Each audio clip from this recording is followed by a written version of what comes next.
Assalamu alaikum, ahlan wa marhaban bikoum. Bienvenue à toutes et à tous pour cette première séance de notre formation sur la lecture et l'écriture arabe.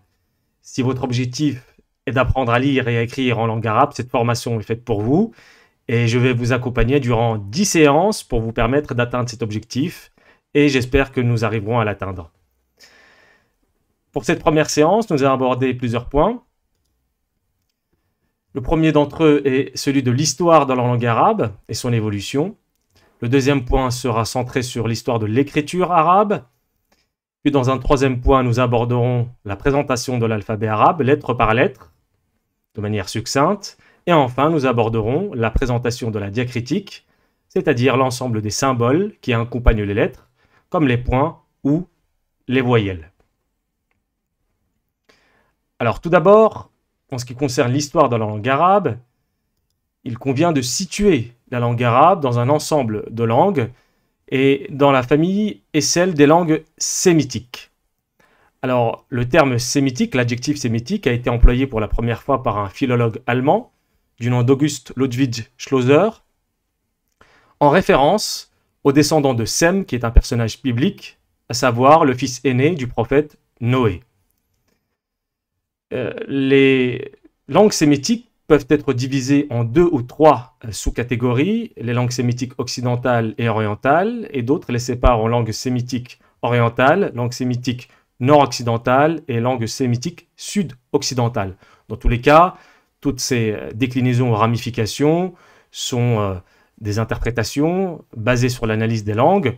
Elles ne sont pas arrêtées et définitives, quelle que soit la manière dont vous abordez cette famille de langues. L'essentiel ici est de retenir et de savoir où se situe la langue arabe. Comme vous pouvez le voir donc à l'écran, la langue arabe, elle, fait partie des langues sémitiques occidentales du Sud. À côté, vous avez par exemple l'akkadien ou l'assyrien qui sont des langues sémitiques orientales, ou l'araméen qui était, a priori selon certains historiographes ou historiens, la langue de Jésus. Alors pour vous permettre de mieux situer ces langues, non seulement sur le plan historique, mais surtout sur le plan géographique, nous avons cette carte que vous pouvez voir également à l'écran, où vous avez d'une part les langues sémitiques orientales, comme l'akkadien en vert, ou les langues occidentales du nord, dont l'arabe qui est ici en marron au centre de l'écran, et enfin les langues orientales, comme celles que vous retrouvez dans le sud de la péninsule arabique ou au niveau de la corne de l'Afrique. De nombreuses langues ne sont plus du tout parlées aujourd'hui. J'ignore si vous pouvez voir ça à l'écran, mais ce sont tous les cercles qui ont une croix à l'intérieur. L'arabe, par exemple, ou l'hébreu sont des langues vivantes encore aujourd'hui, avec des évolutions bien sûr, mais elles continuent d'être parlées. Alors en ce qui concerne la langue arabe, historiquement, il est assez difficile de situer à quoi remonte sa naissance, si je puis dire. Certains disent que ça remonte au 2e et 3e siècle après Jésus-Christ, dans un arabe assez archaïque, d'autres beaucoup plus tard. Quoi qu'il en soit, les sources historiques en tout cas ne nous permettent pas de dire de manière définitive à quand remonte la naissance de la langue arabe. Nous avons certaines traces, dont par exemple cette épigraphie, inscription nabatéenne, que vous allez retrouver au nord du Proche-Orient, et qui daterait donc de 328 après Jésus-Christ. Il est assez difficile de voir ici quelle est l'écriture qui a été employée. Néanmoins, je peux vous mettre là aussi une reconstitution de cette inscription donc de Namar, nabatéenne. Et vous pouvez voir qu'on peut déceler, si vous avez déjà pu lire des mots ou des lettres en langue arabe, qu'il y a une certaine accointance avec les lettres actuelles, mais qui est assez éloignée. Et donc finalement, c'est là qu'une origine assez lointaine de l'arabe que nous connaissons nous, en tout cas aujourd'hui. Alors, comment la langue arabe s'est-elle développée? Comment a-t-elle pu évoluer? C'est notamment grâce à l'expansion de l'islam. Au 7e siècle, ici, comme vous pouvez le voir à l'écran, l'expansion est assez significative. Elle va jusqu'en Espagne pour la partie occidentale et jusqu'en Asie mineure pour la partie orientale et jusqu'au sud de la péninsule arabique. Donc nous avons une zone géographique qui est assez importante et vous imaginez bien que l'islam est intimement lié à la langue arabe et donc l'expansion de l'islam va aller de pair avec l'expansion de la langue arabe.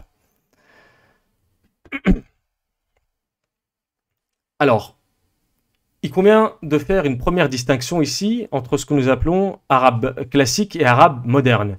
Naturellement, l'arabe que parlaient les Bédouins du 7e siècle dans la péninsule arabique est assez différent de l'arabe que nous employons nous aujourd'hui, qu'il s'agisse à l'oral, par exemple pour les médias, pour la langue employée officiellement dans les États arabes ou dans les universités ou dans certains cercles savants, bien entendu, et la langue qui est employée historiquement par ces Bédouins. Pour bien comprendre cette distinction qu'il y a entre arabe, ce qu'on appelle classique, et arabe moderne, pour faire très simple, je dis que l'arabe classique est celui qui était employé autrefois, il y a plusieurs siècles, au 7e siècle, peut-être un peu avant aussi, 6e siècle, 7e siècle, 8e siècle et un peu plus tard. Et pour simplifier là aussi les choses, sans rentrer dans les détails, sinon ça risque d'être un peu compliqué, l'arabe moderne est l'arabe qui est employé de nos jours, au moins depuis le 19e siècle, et donc aujourd'hui 20e et 21e siècle. Donc pour vous donner un ordre d'idée de cette distorsion qu'il y a pu y avoir au niveau de la langue arabe, il faut d'abord bien comprendre que même les Arabes du 7e siècle n'avaient pas une langue commune. Et pour bien s'en rendre compte, je vous laisse donc regarder cette carte des tribus arabes pré-islamiques. Bon, ici, les tribus sont écrites en arabe, mais l'essentiel à retenir, bien entendu, n'a pas tant le nom, j'allais dire, des tribus arabes, mais de voir surtout le morcellement de la péninsule arabique. Et il y avait autant de dialectes, entre guillemets, ou de parlers d'arabe classique, qu'il y avait de tribus. Chaque tribu avait ses particularismes. Et donc, tous ne communiquaient pas avec la même langue exactement. Donc si à cette époque-là même, avant même l'avènement de l'islam, c'est-à-dire au 7e siècle, la langue arabe avait déjà plusieurs différences et nuances, et donc n'était pas un bloc uni avec un seul peuple qui parlait exactement la même langue, vous imaginez bien que par la suite, et au fur et à mesure des siècles, l'évolution n'a pas été aussi unanime et consensuelle. Elle a été éprouvée par des différences, des divergences entre les populations, surtout lorsque des populations non arabes sont entrées dans l'islam et ont acquis aussi à leur cause la langue arabe. Si on va aller beaucoup plus loin encore, on peut voir que même au sein des tribus arabes pré-islamiques, on peut constater en fait des ramifications plus détaillées encore, comme vous pouvez le voir encore dans cette carte ici à l'écran. Les ramifications sont extrêmement importantes. On parle ici d'une centaine de tribus et de clans, tous avec des nuances sur la langue arabe. Et donc ça aussi, c'est simplement pour vous permettre de comprendre que même à cette époque-là, la langue arabe n'était pas un bloc, une fois de plus, uni, mais qu'il y avait des différences, même au 7e siècle, et par la suite, pendant plusieurs décennies, voire siècles, en fonction de l'évolution dans les zones géographiques, et notamment au niveau de la péninsule arabique. Pour les curieux, par exemple, si vous voulez voir où se trouve dans ces ramifications de tribus et de clans arabes, la tribu de Quraysh, elle se trouve ici à l'écran, comme vous pouvez le voir, c'est une toute petite tribu, donc qui se trouve au niveau de la région de ce qu'on appelle du Hijaz, tribu donc de laquelle est issu le prophète de l'islam Mohammed. Et si vous cherchez également l'autre tribu, celle qu'on appelle la tribu des Khazaraj et des Haous, dont sont issus ce qu'on appelle dans la tradition islamique les Ansar, c'est-à-dire ceux qui ont porté secours au prophète de l'islam lorsqu'il a émigré dans la ville de Yathrib, qui est devenue par la suite Médine. La voici, là aussi c'est une toute petite enclave entre plusieurs autres tribus qui sont beaucoup plus importantes en termes de nombre.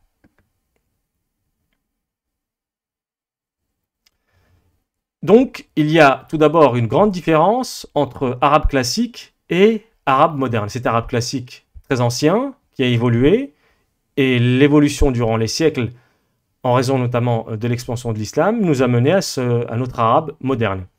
Dans les deux cas, arabe classique ou arabe moderne, nous avons affaire à ce qu'on appelle, nous aujourd'hui, l'arabe littéraire, ou l'arabe littéral pour d'autres. Dans tous les cas, ce sont deux termes plus ou moins synonymiques qui renvoient à la même chose, qu'il s'agisse d'arabe littéraire ou d'arabe littéral. Mais gardez bien à l'esprit qu'il y a donc cette différence entre classique et moderne. À l'intérieur de cet arabe, en plus de la distinction qui existe au sein de l'arabe littéral entre arabe classique et arabe moderne, au sein de l'arabe moderne, il y a d'autres différences, et c'est la différence que nous faisons entre ce qu'on appelle l'arabe littéral et l'arabe dialectal. L'arabe littéral, et donc comme je l'ai dit, qu'il s'agisse d'arabe classique ou d'arabe moderne, est une langue qui se veut comme langue officielle, surtout aujourd'hui dans les pays arabes, notamment pour les pays de ce qu'on appelle la Ligue arabe, qui sont donc plus de 25 pays, comme le Qatar, les Émirats arabes unis, le Maroc, l'Algérie, la Tunisie, la Libye, ou d'autres pays encore. Tous ces pays emploient donc la langue arabe comme langue officielle, et il s'agit pour eux de la langue arabe littérale, et surtout moderne. À vrai dire, aujourd'hui, presque plus personne ne parle l'arabe classique, c'est-à-dire l'arabe du 7e siècle ou du 8e siècle après Jésus-Christ. L'arabe standard que nous connaissons nous aujourd'hui, eh bien c'est arabe moderne, mais qui reste de l'arabe littéral au même titre que l'arabe classique. Au sein de l'arabe moderne, donc comme je l'ai dit, il y a une autre distinction à faire entre l'arabe dialectal et l'arabe littéral. Donc, nous évoluons, nous arrivons donc à notre époque aujourd'hui, et aujourd'hui, nous avons affaire à une situation qui est très simple. Il y a d'un côté l'arabe littéral moderne standard, celui qui est officiel, au niveau constitutionnel par exemple, celui qui est employé dans les médias, dans les universités, dans les livres. Et puis de l'autre côté, vous avez la langue arabe dialectale, celle qui est parlée par les Arabes dans les pays arabes, ou dans d'autres pays d'ailleurs, mais au quotidien. C'est-à-dire que les Arabes ne parlent pas au quotidien l'arabe littéral, ils parlent un arabe dialectal. Et là aussi, pour vous montrer qu'il y a beaucoup de différences au niveau de l'arabe dialectal, de la même manière qu'il y avait des différences au niveau de l'arabe classique entre les tribus, par exemple au 7e siècle, comme nous l'avons vu sur la carte, eh bien, regardez de plus près cette carte des dialectes arabes modernes. Comme vous pouvez le voir donc à l'écran, on a l'ensemble du monde arabe ici, des Émirats arabes unis à l'est jusqu'au Maroc, à l'ouest au niveau de l'océan Atlantique. Et donc vous avez une multitude de dialectes arabes. L'arabe du Golfe, l'arabe du égyptien, le marocain, le tunisien, l'algérien, le libyen, d'autres langues employées également dans le Sahara. Vous avez les langues arabes que vous allez retrouver au niveau du Tchad, du Soudan, etc. Donc là aussi, de la même manière qu'il y avait plusieurs langues parlées au sein de la famille des langues arabes ou de la langue arabe, déjà au 7e siècle ou au 6e siècle, eh bien ces différences ont laissé des traces à travers les siècles, et aussi en raison de l'expansion, donc comme on l'a dit, de l'islam. Et donc ces traces ressurgissent, bien entendu, dans les dialectes arabes, qui est la famille de la langue arabe dialectale. Donc, pour résumer, nous avons deux grandes familles de langue arabe, l'arabe dialectal et l'arabe littéral. Pour les dialectes, vous en avez des nombreux, comme vous pouvez le voir sur la carte. Et pour l'arabe dialectal, vous avez, pour l'arabe dialectal, comme je l'ai dit sur la carte, comme vous pouvez le voir, ils sont nombreux. Et de l'autre côté, vous avez l'arabe littéral. Et l'arabe littéral, lui, se divise en deux catégories, arabe classique et arabe moderne. Donc voilà, deux grandes catégories, et ensuite des sous-catégories pour bien comprendre tout ça. Alors, pour vous donner un schéma, je vais reprendre ici le manuel.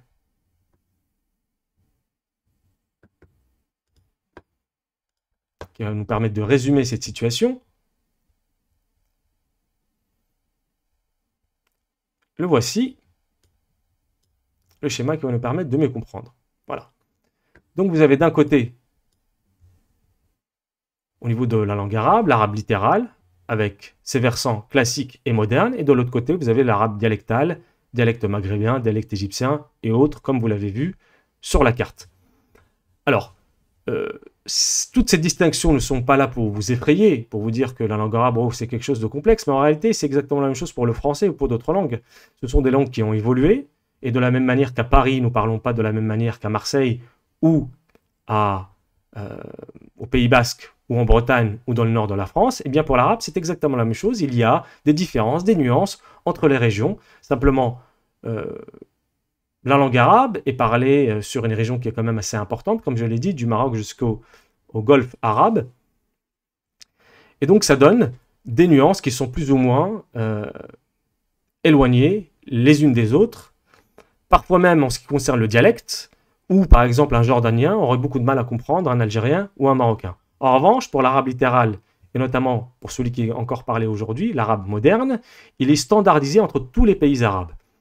Donc là, si vous écoutez par exemple les informations en langue arabe, qu'il s'agisse de la chaîne Al Jazeera par exemple au Qatar, ou la chaîne par exemple saoudienne Al Arabiya, ils parlent exactement la même langue, c'est-à-dire l'arabe moderne standard. L'objectif de notre formation, bien entendu au début il ne s'agit que d'apprendre à lire et à écrire, mais par la suite vous pourrez vous en rendre compte, l'objectif est d'apprendre cet arabe moderne.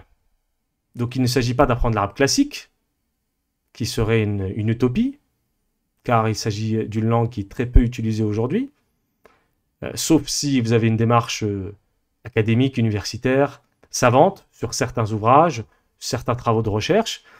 Mais sinon, l'arabe que nous allons apprendre ensemble, eh bien, c'est arabe moderne. Pour l'arabe dialectal, c'est la même chose aussi. Si vous souhaitez apprendre un dialecte, dans ce cas-là, vaut mieux vous diriger vers un dialecte en particulier et essayer de l'apprendre, que ce soit par les livres ou en immersion. Donc voilà, dans ce grand schéma de langue arabe, littérale, dialectale, classique et moderne. Et donc j'espère que vous avez compris ces nuances-là, et compris surtout que notre objectif à nous, ensemble en tout cas, c'est d'apprendre cet arabe moderne, en commençant bien entendu par la lecture et l'écriture arabe.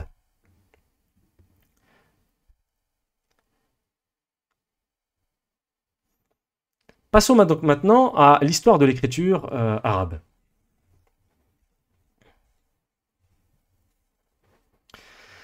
Alors, pour les historiens et les linguistes, il est assez difficile de situer l'origine, là aussi, de l'écriture arabe. Nous avons, comme je l'ai montré tout à l'heure, certaines inscriptions qui sont assez anciennes, qui datent du 4e siècle, 5e siècle, 6e siècle. Même si elles permettent de donner une certaine trame, certaines indications, elles ne permettent pas de déterminer de manière définitive quelle est l'origine de l'écriture arabe. Les traces qui sont les plus pertinentes dans notre cas, elles sont celles que nous avons bien entendu grâce à l'islam, et notamment à ce qu'on appelle le Mus'haf, celui du Coran.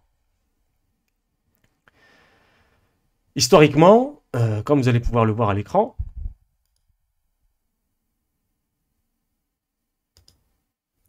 comme dans cet exemple du Mus'haf de Fustat, qui était une ancienne ville égyptienne, ville du Caire aujourd'hui, un Mus'haf du 7e siècle qui a été retrouvé donc dans la grande mosquée de Amr ibn al-As, dans laquelle on a la fin de la sourate 19, Maryam, et le début de la sourate 20, Taha. On voit bien que l'écriture arabe ici ne comporte ni point ni voyelle. Nous retrouvons uniquement ce que nous appelons le squelette consonantique, sans point ni voyelle. Il serait assez difficile pour une personne qui apprend la langue arabe aujourd'hui de pouvoir lire avec ce type d'écriture, simplement gardant à l'esprit que ce type, par exemple, de Mus'haf, qu'on pourrait traduire par feuillet, qui était donc l'élément matériel dans lequel était matérialisé, si je puis dire, le Coran.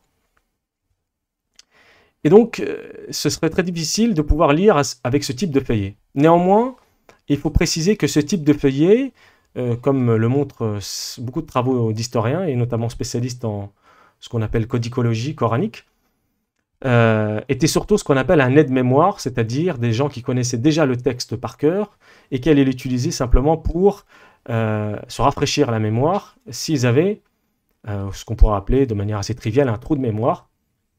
Et donc le fait de connaître le texte rend beaucoup plus simple la lecture, quand bien même il n'y aurait pas de points et de voyelles.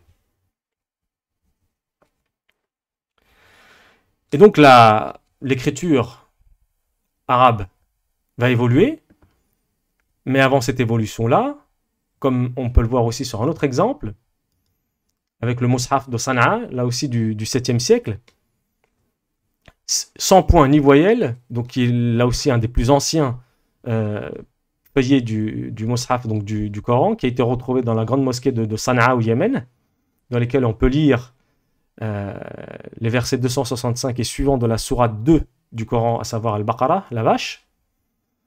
Et donc, pour bien vous rendre compte de la différence qu'il y a entre cette écriture arabe très ancienne, historique, et notre écriture arabe aujourd'hui, je vais vous mettre face à face le feuillet, par exemple, du Mus'haf de Sana'a, avec une version du Coran actuelle, moderne et contemporaine, avec les points, les voyelles, qui a été imprimée donc à l'ordinateur. Et donc, comme vous pouvez le voir ici à l'écran, on voit bien que la différence est très nette.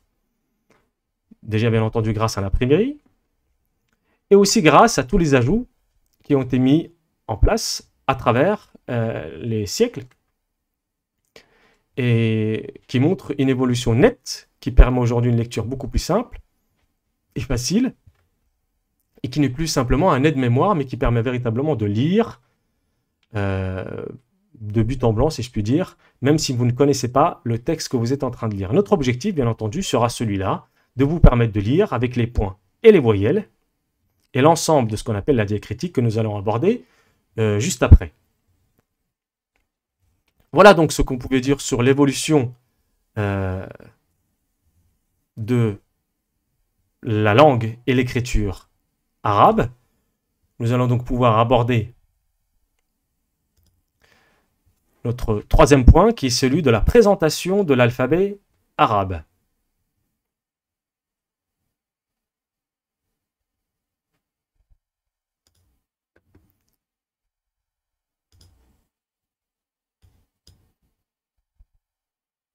Alors, l'alphabet arabe est composé de 29 lettres et s'écrit de droite à gauche. Vous allez pouvoir le voir si vous avez accès donc au manuel et donc à la formation sur notre site internet www.academielanguearabe.fr qu'il y a une divergence sur le nombre de lettres qui composent l'alphabet arabe. 29 lettres, 28 lettres. La divergence touche les deux premières lettres ici, c'est-à-dire la hamza et la alif. Nous n'allons pas rentrer dans le débat. Moi, j'ai voulu retenir 29 lettres. Donc, pour cette formation sur la lecture et l'écriture arabe, nous allons retenir ensemble 29 lettres. Ça sera beaucoup plus simple que 28, parce que de toute manière, même si vous considérez qu'il y a 28 lettres, vous allez être contraint d'aborder à un moment ou à un autre celle que vous avez écartée au début, que vous ne considérez pas comme une lettre, mais que vous allez considérer comme un symbole, et qui de toute manière aujourd'hui s'écrit comme une lettre, comme n'importe quelle lettre de l'alphabet arabe. Donc j'ai préféré l'ajouter directement, comme d'autres l'ont fait d'ailleurs, parmi les spécialistes de la langue arabe, au sein de l'alphabet. Donc l'alphabet arabe est donc composé de 29 lettres et s'écrit de droite à gauche.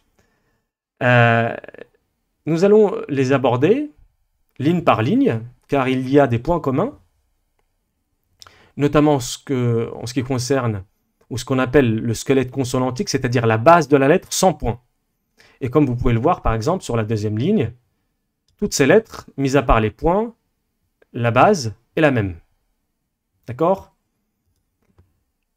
Donc, les deux premières au-dessus, qu'on appelle la hamza à droite et la alif à gauche, rassurez-vous, si je vais assez vite sur la présentation de l'alphabet, c'est parce que nous allons y revenir et continuer d'y revenir, et surtout après, séance par séance, notamment pendant les 5 premières séances qui seront consacrées uniquement à l'apprentissage de l'alphabet. Les autres séances seront consacrées à d'autres choses, mais au départ, nous allons nous concentrer uniquement sur l'alphabet arabe. Donc rassurez-vous, nous avons le temps, et même si ça vous semble aller assez vite, il n'y a rien d'inquiétant.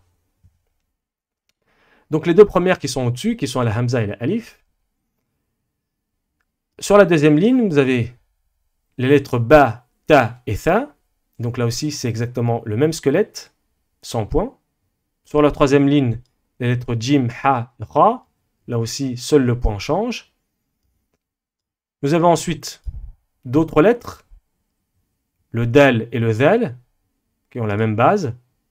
La deuxième a simplement un point supplémentaire. Ensuite, la lettre ra et zay. Puis, sur l'autre ligne, les deux premières, en partant de la droite, bien sûr, vous l'avez compris, les lettres sin et shin diffèrent uniquement par les points qui sont au-dessus de la deuxième lettre. Ensuite, nous avons donc les lettres sad et dad, puis les lettres ta et da.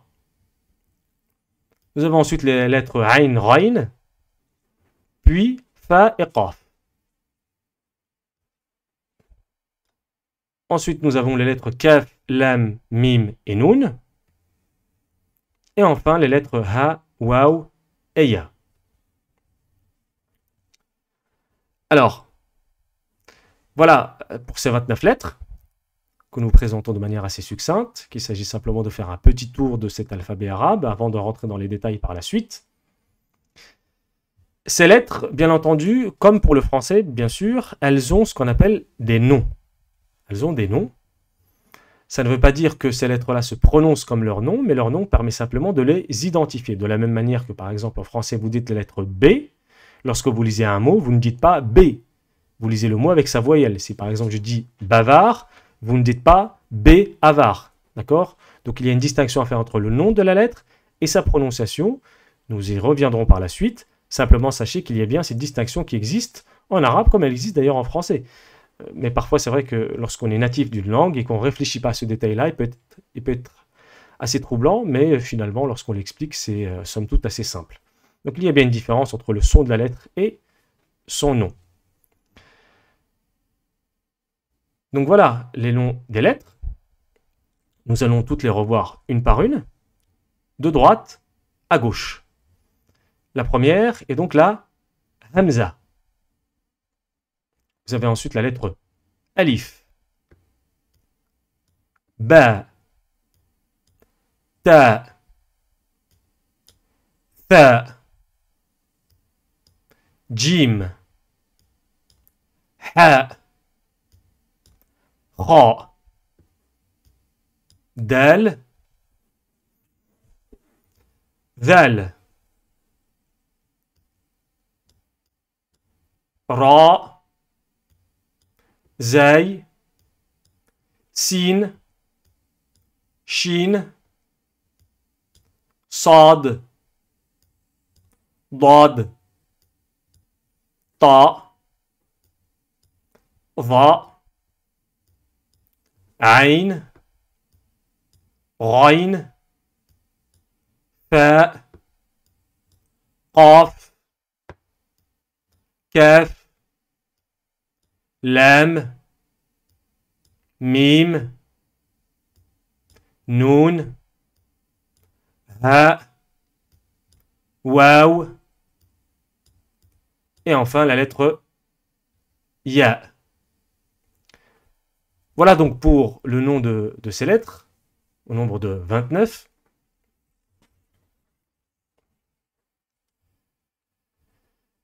Et après avoir vu ça, nous allons pouvoir aborder un autre point, qui est, au sein de ces mêmes lettres-là, il y a une distinction à faire entre deux catégories de lettres. Cette fois-ci, sur le plan, non pas de l'écrit, mais de l'oral. Donc sur le plan oral et phonétique, les lettres arabes se divisent en deux catégories. La première est ce qu'on appelle les lettres aiguës, et l'autre, ce sont les lettres emphatiques, ou dites de manière plus simple, les lettres graves. Les lettres aiguës, c'est celles qui se prononcent de manière aiguë, sans mettre d'emphase dans la prononciation. On dit bien la lettre ba, ta. Nous ne disons pas la lettre ba, ni la lettre ta, ni la lettre za. D'accord? Nous disons zay, nous disons ba. On sent bien que les lettres sont aiguës. A contrario, nous avons une autre catégorie de lettres qui sont les lettres graves, emphatiques. Donc pour ces lettres-là, il faut mettre de l'emphase. Nous disons bien, pour la première lettre, par exemple, que vous avez dans le tableau ici à droite, on dit bien ra. La lettre suivante se dit ra. Ce n'est pas ra, mais ra. Nous disons également sad et non pas sad. Dad et non pas dad. Ta. Va. Rain. Qaf. Voilà, lorsque vous entendez la prononciation de ces lettres, vous vous rendez bien compte que ce sont des lettres emphatiques graves, contrairement aux lettres juste au-dessus qui sont des lettres aiguës. Cette distinction, il faut la garder à l'esprit, surtout lorsqu'il s'agira de bien prononcer les lettres, mais sachez simplement, à ce stade, que cette distinction existe, et que toutes les lettres ne se lisent pas de la même manière sur la base du critère aigu emphatique. Voilà. Passons à un autre point qui est très important, c'est celui de la forme des lettres, et là, c'est un point sur l'écriture. Alors, pour l'écriture arabe, comme vous allez pouvoir le voir ici à l'écran, en fonction de leur position dans un mot, les lettres de l'alphabet arabe peuvent avoir différentes graphies, différentes écritures. On distingue généralement trois positions dans un mot. La position initiale, c'est-à-dire au début, lorsqu'une lettre est placée au début. La position médiane, lorsque la lettre est placée au milieu, par exemple, d'un mot. Et enfin, la position finale, lorsque la lettre est placée à la fin d'un mot.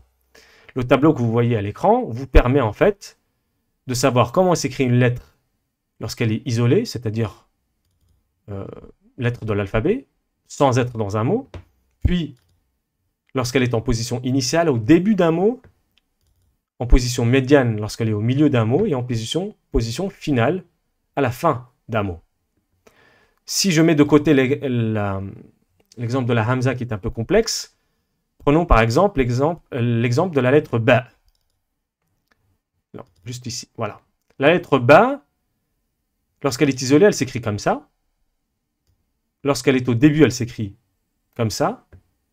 Lorsqu'elle est au milieu, elle s'écrit comme ça. Et lorsqu'elle est à la fin, elle s'écrit comme ça. Bien entendu, à ce stade, l'objectif n'est pas de connaître par cœur l'écriture de toutes les lettres en position isolée, initiale, médiane et finale. Dans cette première séance, il s'agit simplement de faire une introduction, donc de présenter ces subtilités-là, pas de les connaître à proprement parler. Vous allez avoir l'occasion de bien les maîtriser au fur et à mesure des séances, notamment comme je l'ai expliqué tout à l'heure pour les 5 premières séances. Chaque lettre sera revue en détail, une par une, séance après séance. Donc là, il s'agit tout simplement de présenter cette particularité dans la langue arabe qui veut que les lettres s'écrivent d'une certaine façon en fonction de leur position initiale, médiane ou finale. Donc comme vous pouvez le voir là aussi sur le tableau, toutes les lettres ont certaines particularités en fonction de leur position dans une lettre, dans un mot.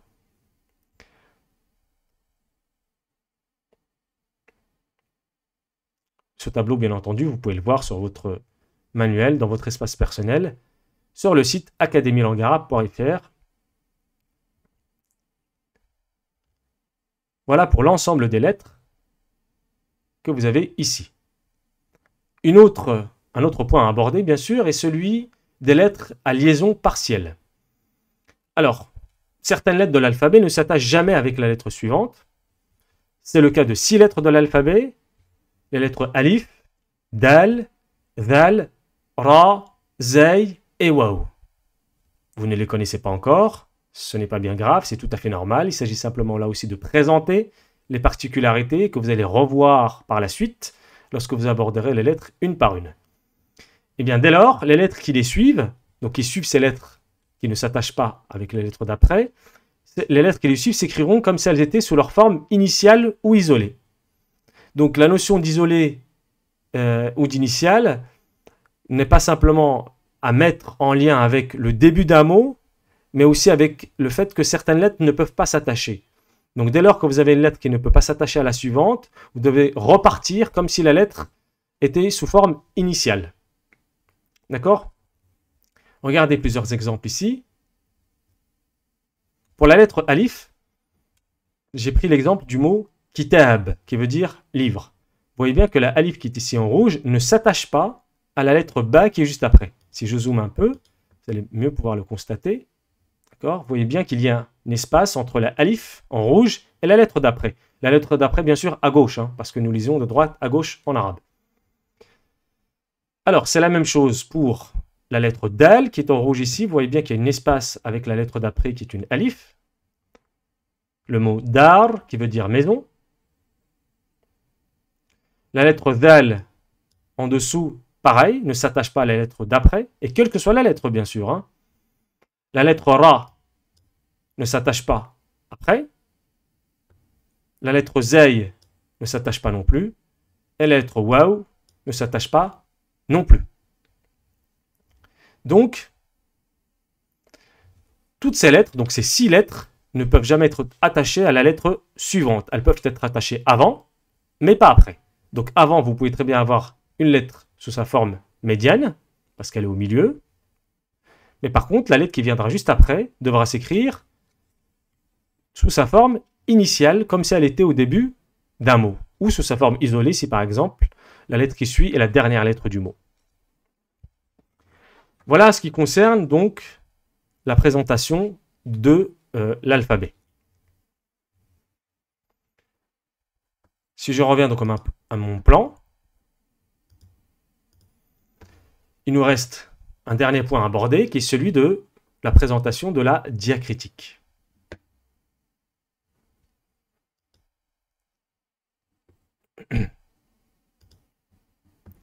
Alors, qu'est-ce que la diacritique? C'est un terme qui peut paraître assez compliqué, hein, mais finalement c'est un terme assez simple. L'écriture arabe ne se limite pas simplement à son alphabet.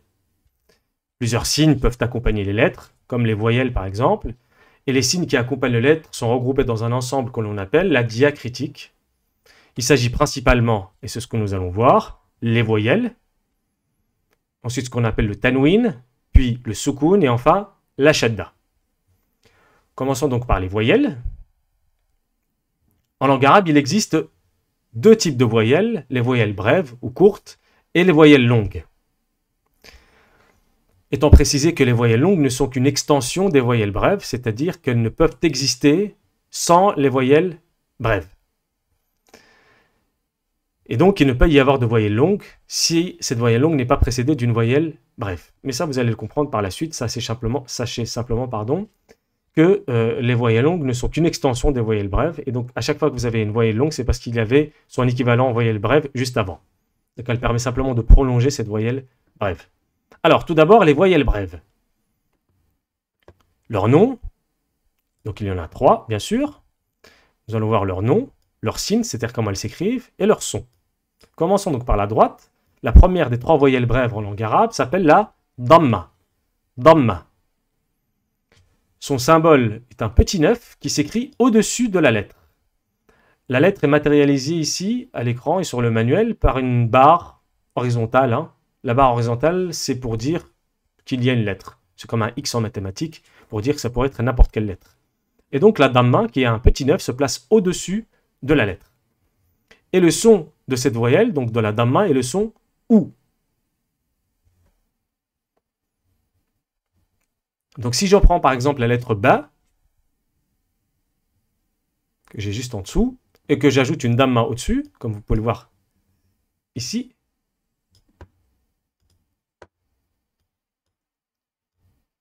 ça donne bou. Bou. Passons donc maintenant à la voyelle suivante.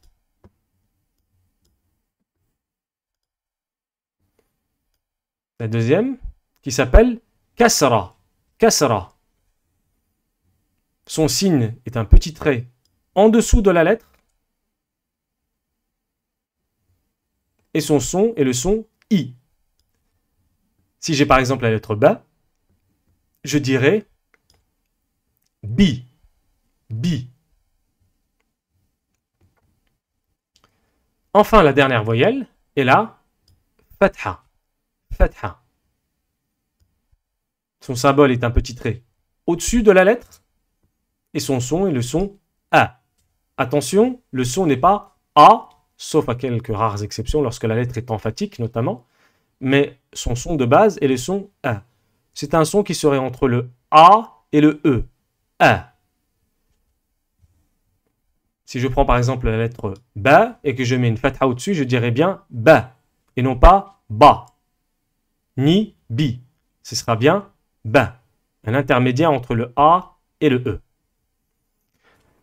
Cette fatha se prononcera A uniquement parce que la lettre d'avant est une lettre emphatique. Donc si j'ai par exemple la lettre Kha, comme on l'a vu tout à l'heure, et que je mets une fatha, donc ce petit trait au-dessus, comme voyelle brève, on dira bien Kha.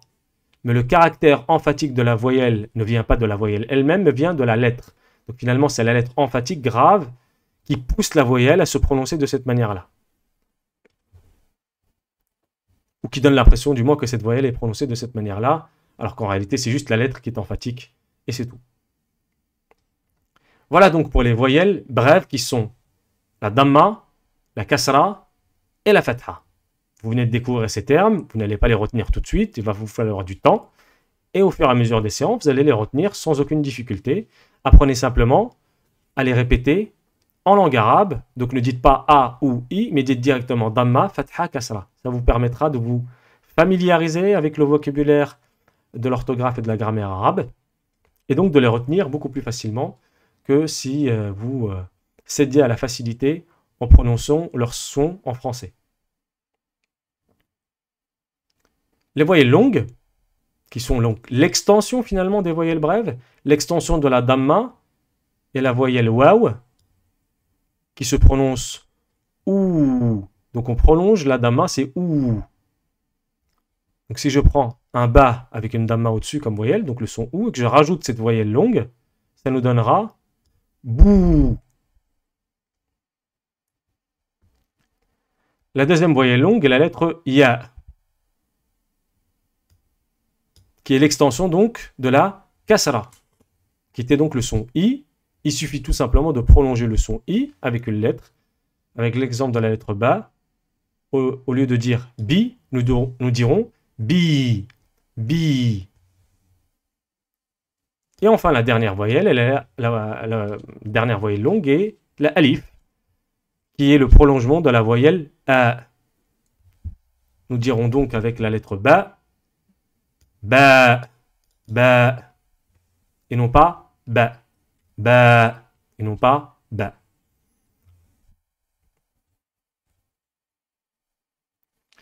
Voilà donc pour ces voyelles, qu'il s'agisse de voyelles brèves, damma, fatha et kasra, ou damma, kasra, fatha, et les voyelles longues, qui elles, en revanche, font partie de l'alphabet. Simplement, ces lettres-là qui sont des consonnes peuvent être utilisées en tant que voyelles et voyelles longues. Donc les trois lettres que sont la waw, la ya et la alif ont une double casquette, c'est-à-dire qu'elles peuvent être utilisées en tant que consonnes ou en tant que voyelles longues. Sachez simplement que si vous avez ces lettres-là comme voyelles longues, c'est que nécessairement, juste avant, il y avait leur équivalent en voyelles brèves. S'il n'y a pas de voyelle brève équivalente juste avant, c'est que la lettre ne sera pas une voyelle longue. Mais ça aussi, vous allez le comprendre au gré des séances, sans aucune difficulté. Donc si je continue sur la diacritique, donc ces symboles qui accompagnent les lettres, nous passons donc maintenant au tanwin. Alors qu'est-ce que le tanwin ? Le tanwin est un terme en langue arabe qui signifie littéralement l'action de mettre le son N. Tanwin, ça voudrait dire, en français traduit de manière assez littérale, nouner. Fait de mettre une noun, donc la lettre noun, l'équivalent du N en français, à la fin d'un mot. Alors le verbe en français n'existe pas, hein, bien sûr, mais permet simplement de comprendre ce que veut dire le tanwin. Donc tanwin, action de mettre une noun, action de mettre un N à la fin du mot. Cette action de mettre un N à la fin d'un mot se matérialise de deux manières, à l'oral et à l'écrit. À l'oral, comme je l'ai expliqué, c'est le son N à la fin. À l'écrit, c'est le fait de doubler une voyelle.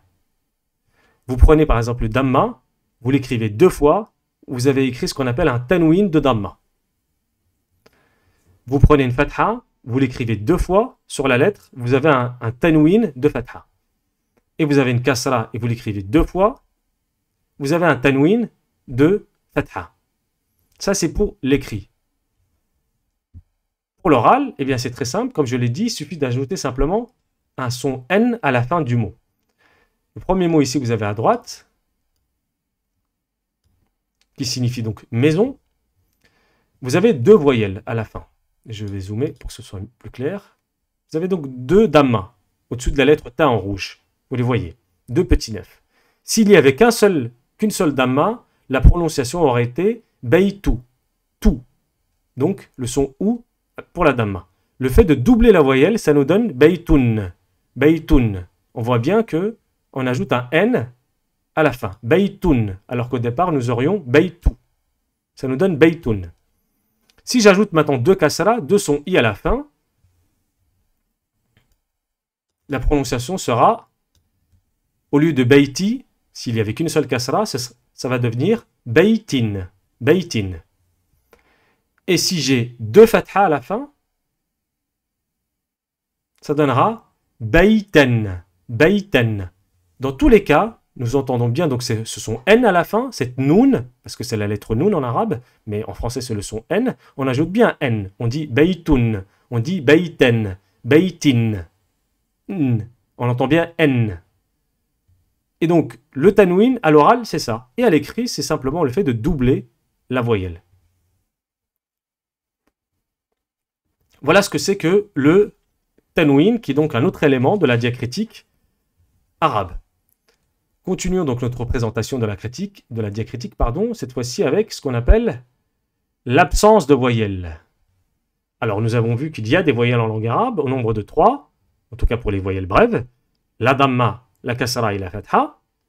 Eh bien lorsqu'un mot n'a pas de voyelle, on dit qu'il est stable. Et la stabilité, ou ce qu'on appelle la quiescence, le fait de ne pas bouger, donc ne pas avoir de voyelle finalement, parce que on dit stable parce que voyelle se traduit en arabe par mouvement.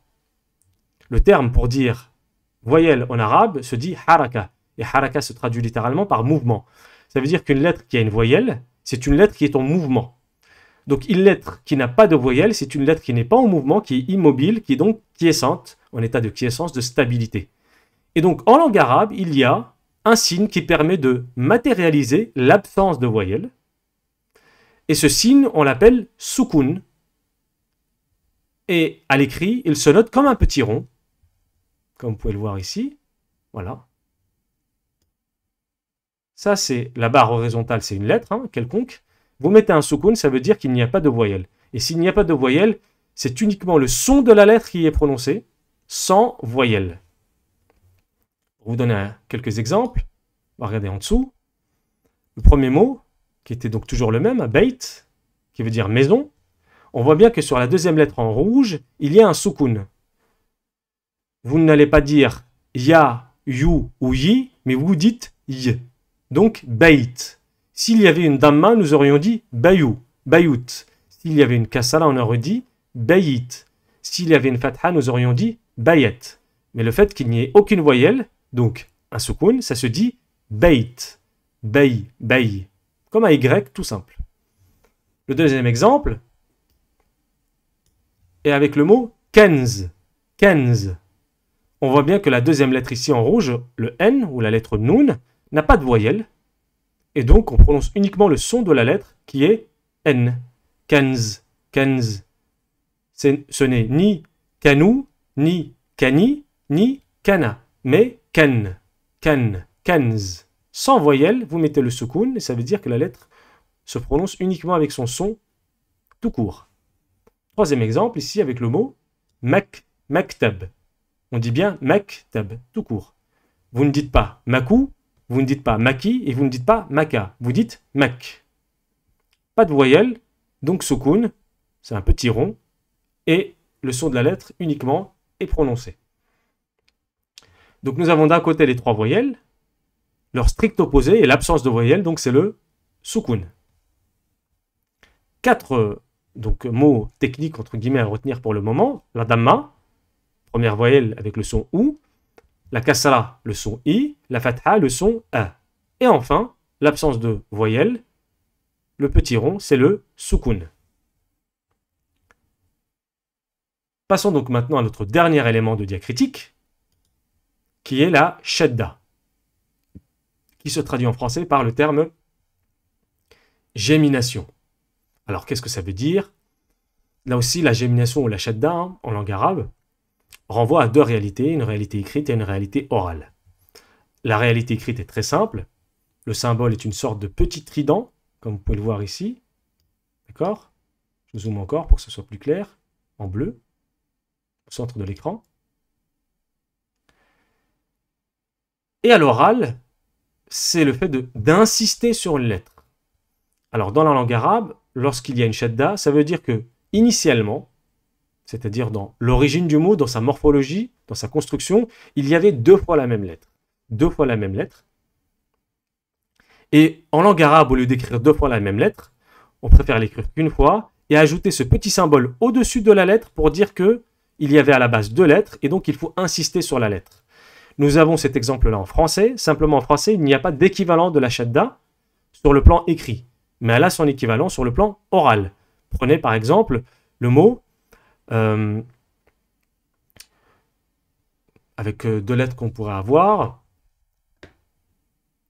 Le terme colloque, d'accord, un colloque par exemple universitaire, vous avez 2 L. Eh bien, vous insistez sur le L parce qu'il y en a 2. Vous dites bien colloque et non pas colloque. Attention, là aussi, c'est une prononciation idéale en français. Vous allez me dire, oui, mais tout le monde dit colloque en français et non pas colloque. Certes, c'est vrai, mais si nous voulions avoir une prononciation idéale, en respectant bien les règles de prononciation en langue française, nous dirions colloque et non pas colloque. Pour la langue arabe, le doublement de voyelles n'existe pas à proprement parler à l'écrit. On écrit à chaque fois une seule lettre, mais on ajoute cette shadda. Et cette shadda permet d'insister et de dire attention, il y avait normalement ici 2 lettres, simplement on en a préféré écrire qu'une seule pour alléger l'écriture. 3 exemples. Eh bien, tout d'abord le mot shadda en arabe lui-même, avec la lettre dal qui est en rouge. Vous voyez bien qu'en français j'ai mis 2 D, alors qu'en arabe il n'y a qu'une seule lettre dal. La réalité phonétique est exactement la même. Il faut insister sur la lettre en arabe comme en français. On dira bien shadda, shadda, et non pas shadda. Deuxième exemple, au milieu, le mot arabiyya. On dit bien arabiyya et non pas arabiyya. Arabiyya. On insiste profondément sur la lettre en rouge, le Y ici en français, et la lettre Ya en arabe. On dit bien arabiyya. Troisième exemple, enfin, le mot sallama. Sallama. Et donc, comme vous pouvez le voir, en rouge, vous avez 2 L. Et en français, en arabe, pardon, ce doublement de lettres se traduira par une shadda. Donc on dira bien sallama et non pas salama. Sallama. Voilà ce qu'on pouvait dire donc pour cette première séance d'introduction à notre formation sur la lecture et l'écriture arabe. J'espère que tous les éléments sont clairs. S'il y a encore des interrogations, rassurez-vous. Vous allez avoir l'occasion de revoir tout ça encore et encore. Ce n'est ni la première ni la dernière fois que vous allez avoir la shadda, le sukun, la damma, la fatha, la kasra et tous ces autres éléments que nous avons abordés lors de cette première séance sur la lecture et l'écriture arabe. Rassurez-vous, tout ira bien. Je suis là pour vous accompagner durant 10 séances jusqu'à que vous atteigniez votre objectif qui est celui d'apprendre à lire et à écrire parfaitement en arabe pour que vous puissiez être autonome et continuer ensuite votre apprentissage dans la langue arabe si vous le souhaitez. Du moins, j'espère que vous souhaitez continuer. Voilà, donc nous avons donc terminé pour cette première séance de notre formation. Je vous donne rendez-vous pour la séance 2 et donc à la prochaine vidéo.